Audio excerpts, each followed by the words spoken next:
भारत माता की, भारत माता की। भारत के इस पावन पर्व के अवसर पर लोकतंत्र के इस महाउत्सव में विद्यालय के प्रांगण में पधारे हुए सभी महानुभाव, ग्रामीण जन, पूर्व छात्र और मेरे शिक्षक साथी, प्यारे विद्यार्थियों, आप सभी को गणतंत्र दिवस की हार्दिक शुभकामनाएं। जैसा कि अभी कार्यक्रम में के बीच में किसी गीत की लाइनें थी तो किसी बच्चे ने भाषण के दौरान कहा था कि ये आज का दिन जो है वो सिर्फ खुशी मनाने के तक ही सीमित नहीं है। आज का दिन सिर्फ खुशी मनाने तक सीमित न होकर एक प्रतिज्ञा लेने का, एक वचनबद्ध होने का, एक नया विश्वास अपने अंदर जागृत करने का दिन है।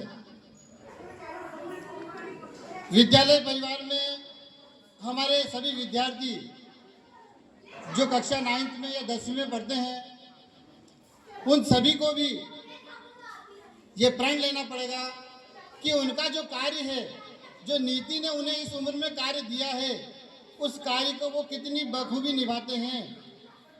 क्योंकि अभी सर ने बताया था कि हमारे संविधान में कर्तव्य भी हैं तो अधिकार भी हैं, मगर अधिकार तभी मिलते हैं जब हम अपने कर्तव्य पूरी तरह निभाएं। Everybody has rights, but he has to play his duty first of all. So, अगर हम अपने कर्तव्य पहले निभाएंगे तो पूरी दुनिया या पूरा देश या हमारा पूरा समाज हमें अपने अधिकार देने से कभी रोक नहीं पाएगा। तो हमारे विद्यार्थियों का ये कर्तव्य है कि वो अच्छे विद्या अध्ययन करें, ज़्यादा से ज़्यादा मेहनत करें। जितनी मेहनत आज आपने इस कार्यक्रम को अच्छा बनाने के लिए की है, उतने ही मन से, उतने ही तन से आप अपनी परीक्षाओं के लिए भी उतनी मेहनत करें। वो ज़्यादा सबसे बड़ी देशभक्ति होगी आपके लिए। और जो हमारे ग्रामीण जन साथी हैं, पूर्व छात्र हैं, उनसे भी मेरा निवेदन है कि देशभक्ति सिर्फ 15 अगस्त या 26 जनवरी को ही नहीं होती। देशभक्ति जिस प्रकार से हम ईश्वर को याद करते हैं, चाहे सुख में हो, दुख में हो, और जब अचानक से कहीं हम बिहड़ में भी हो, जंगल में भी हो और कोई तकलीफ आ जाए, कांटा चुभ जाए, तो भर से हमारे मन से निकलता है हे राम, हे भगवान, और हम ईश्वर को याद कर लेते हैं कभी भी, किसी भी क्षण। तो हम उसी प्रकार देशभक्ति भी हमारे अंदर वैसी ही होनी चाहिए कि हर क्षण हमारे हर कार्य में उसका कहीं ना कहीं प्रतिबिंब दिखे। अभी हम देख रहे हैं विद्यालय परिसर में, कल रात को हम 2-4 टीचर और हमारे पास में रहते हैं, तो हम ऐसी चर्चा हो रही थी, तो वो मुझे बताते हैं कि सर आपके गांव में तो आपके गांव वाले जो बहुत अच्छे हैं कि आपके गांव में हर बार आपके विद्यालय में पूरा सहयोग करते हैं और सारी सुविधाएं जुटाने में मदद करते हैं। तो इस बात की मुझे बड़ी खुशी होती है कि जिस समय हमारा विद्यालय नदी में बाढ़ आई थी 2019 में और पूरा विद्यालय पानी में डूब गया था, यहाँ एक भी पेड़ पौधा नहीं था, जालियाँ नहीं थी, हमारे स्कूल की सारी रंगाई पुताई, कुछ हमारे रजिस्टर वगैरह फाइलें भी खराब हो गई थी। उसके बाद आप सभी ग्रामवासियों ने विद्यालय की जो तन मन और धन से मदद की और विद्यालय को पुनः ये समझ लीजिए कि जीवित किया। और आज आप सबके सहयोग और हमारे सारे साथियों की मेहनत, हमारे विद्यार्थियों की मेहनत से विद्यालय का नाम जाना पहचाना जाता है, सिर्फ विकासखंड स्तर पे नहीं, पूरे जिला स्तर में भी। सिर्फ आप ये बता देंगे कि हाँ उमरिया बालोदा से हैं, तो कोई भी शिक्षा अधिकारी या कोई भी अधिकारी आपको सम्मान के साथ बात करेगा। तो ये सब आपकी सहयोग से और हमारे विद्यार्थियों की मेहनत से हुआ है, क्योंकि बिना मेहनत के कभी कुछ नहीं मिलता, बिना मेहनत के कभी कुछ नहीं मिलता है।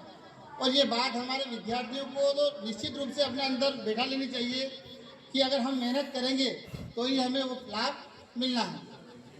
अगर आज हमारे विद्यालय में हमारे विद्यार्थियों को अच्छी सुविधाएं मिल रही है तो इसके लिए किसी न किसी ने परिश्रम किया है। तब जाके वो सुविधाएं मिली है। और आज अभी हमने पिछले साल भी देखा कि हमारे विद्यालय में 2019-20 में पढ़े हुए कुछ बच्चे अच्छी नौकरियों में गए हैं। अग्निवीर में उनका सिलेक्शन हुआ है, 5-6 बच्चों का सिलेक्शन हुआ अपने विद्यालय से।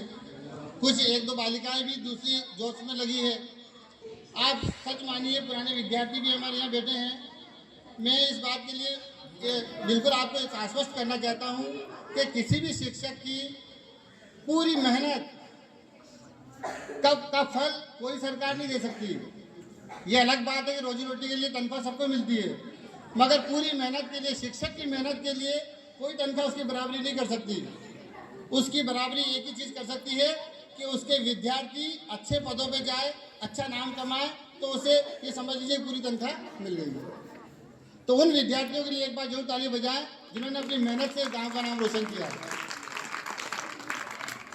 जिन्होंने अपनी पूरी मेहनत से इस गांव का नाम रोशन किया है। और सिर्फ गांव का नहीं, उन्होंने अपने परिवार, अपने माता पिता, अपने रिश्तेदारों का नाम भी रोशन किया। अब मैं ज़्यादा इस बात को लंबा ना करते हुए मैं इतना कहना चाहता हूँ कि हमारे जो विद्यार्थी हैं, क्योंकि फोकस आज हमारा उसी पर होना चाहिए, क्योंकि देश का भविष्य, जिस लोकतंत्र की हम बात कर रहे हैं, जिस लोकतंत्र के उत्सव को हम मना रहे हैं, उस लोकतंत्र को आगे तक ले जाने में, उस लोकतंत्र को और ऊंचाई पर पहुंचाने में इन युवाओं का ही सहयोग रहेगा, उनका ही परिश्रम रहेगा।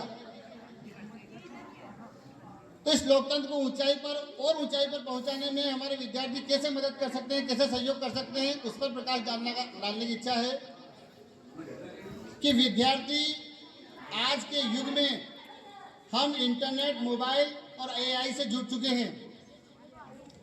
ये बच्चे जो बॉयज बैठे हैं, ये भी ध्यान दें इस बात को कि आज हम इंटरनेट, मोबाइल और इंटरनेट से और एआई जैसे स्पेशल एडवांस फीचर से जुड़ चुके हैं।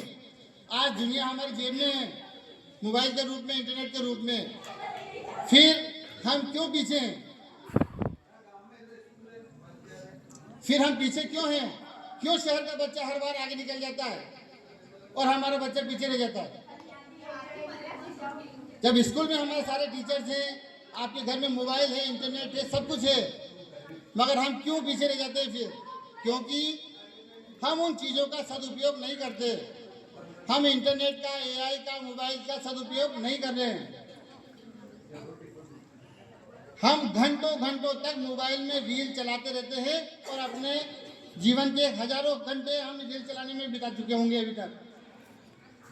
अगर हम उनमें से प्रतिदिन सिर्फ 1 घंटा का समय निकालकर अपने फ्यूचर के लिए उसका उपयोग करें, तो इस गांव के सारे बच्चे कहीं ना कहीं वेल सेटल्ड हो सकते हैं, अच्छी नौकरियां कर सकते हैं, अच्छा पैसा कमा सकते हैं, अपने गांव का, समाज का, परिवार का, रिश्तेदारों का, सबका नाम रोशन कर सकते हैं। और ये बात ध्यान रखना कि कभी कोई भी व्यक्ति पूर्णतः शिक्षित नहीं हो सकता, ज्ञानी नहीं हो सकता। इवन हमारे शिक्षक भी, कोई व्यक्ति शिक्षक नहीं बन सकता। We are just learning, we are just teaching only, and everybody is learning all his life. You should do also. हमें भी ये करना चाहिए, हमें भी ये करना चाहिए कि जीवन भर सीखने के लिए तैयार रहना चाहिए।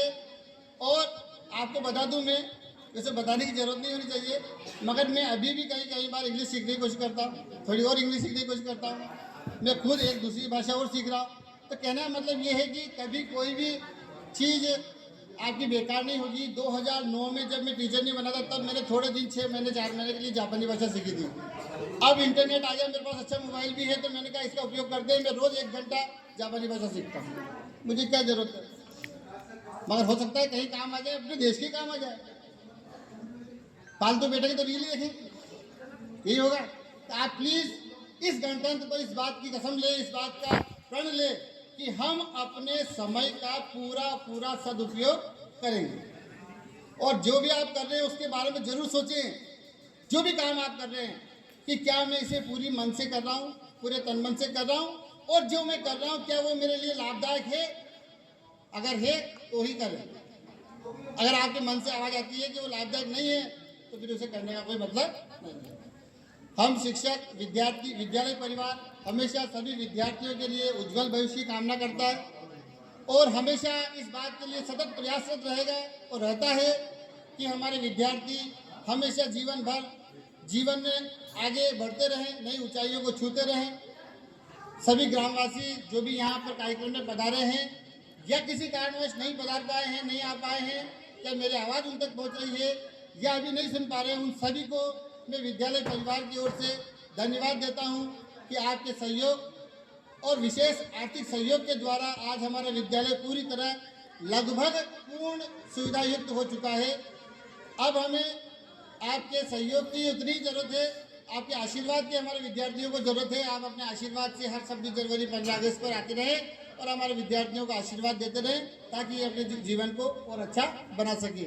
समय की सीमा होती है, चक्र चलता रहता है, मगर अब 12 बजने को आ गए हैं। आपको धूप भी लग रही होगी, कुछ लोग मिठाई का इंतजार भी कर रहे होंगे। जब मिठाई का नाम सुनते ही मुँह में पानी भी आ गया, तो आप अपने इस मुँह में जो पानी है इसको रोक के रखिए। अभी जस्ट आपकी प्रसाद वितरण की व्यवस्था हो रही है और बहुत बहुत धन्यवाद पूरे विद्यालय की तरफ से। अब मैं माइक हमारा आदरणीय नरेंद्र सिंह चंद्राव सर को देता हूँ। Thank you very much.